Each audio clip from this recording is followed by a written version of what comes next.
On the day of Pentecost, all the believers were meeting together in one place. Suddenly, there was a sound from heaven like the roaring of a mighty windstorm, and it filled the house where they were sitting. Then what looked like flames or tongues of fire appeared and settled on each of them.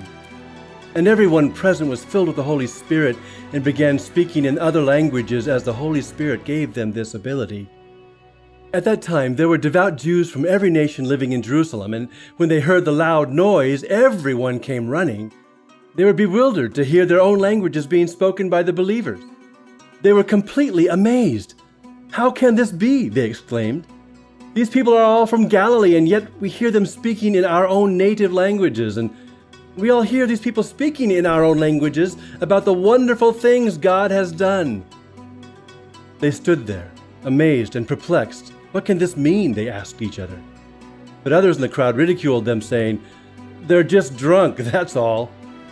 Then Peter stepped forward with the 11 other apostles and shouted to the crowd, "Listen! Listen carefully, all of you fellow Jews and residents of Jerusalem. Make no mistake about this. These people are not drunk as some of you are assuming. 9 o'clock in the morning is much too early for that. No, what you see was predicted long ago by the prophet Joel. In the last days, God says, I will pour out my Spirit upon all people. Your sons and daughters will prophesy, your young men will see visions, and your old men will dream dreams.